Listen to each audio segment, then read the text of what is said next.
Manick for Ms. Flexer. Ms. Flexer, during last year's legislative session, there was a strong effort undertaken to remove the nonprofit tax exemption.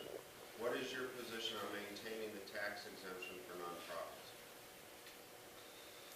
I strongly support maintaining the nonprofit tax exemption. I felt that was the wrong direction for us to go in, but it is something that we're going to have to continue to fight in the years to come. I think this issue has come up as part of a broader conversation about property taxes, and I think that's a conversation we need to have in the state of Connecticut, and frankly, we've been delaying for far too long.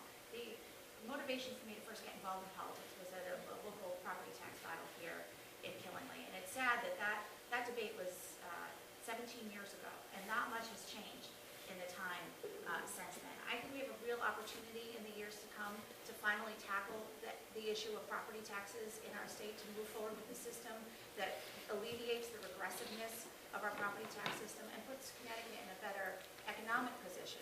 But I don't think taking away nonprofit status is the way to tackle the property tax issue in Connecticut. Mr. French, your rebuttal, please. This is one thing I'll agree. It's a knee-jerk reaction to saying this is how we're going to solve the problem. Property tax relief was a major issue for me in the 90s as well as Wyndham.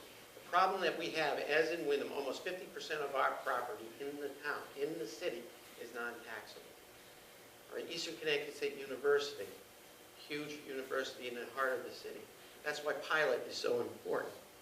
But if you want to see a way that property taxes could be reduced, as a member of the Board of Education, one of my biggest problems is special education.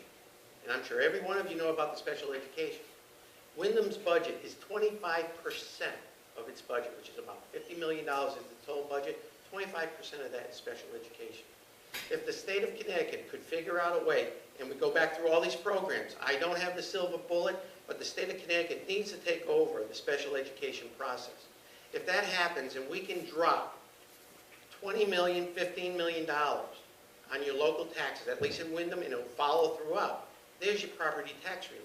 And when a student that has special needs goes from one community to another, the money is going to follow the student.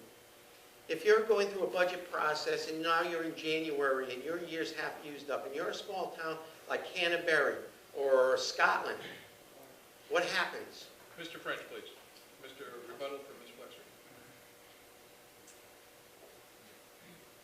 I think it's really important to emphasize that despite difficult times in the last several years, we've increased aid to our towns, particularly in the area of ECS dollars, to help support our K-12 educational systems. Again, every town in the 29th district has seen an increase in dollars to help make sure that the burdens of paying for our educational systems were not passed on to the property taxpayers during these difficult economic times. And we saw a $20 million increase in pilot funding for both state properties and for private properties, the private colleges and hospitals. And those were dollars that will help, that have helped to maintain property taxes in communities all across Northeastern Connecticut, and I think those are important programs to support.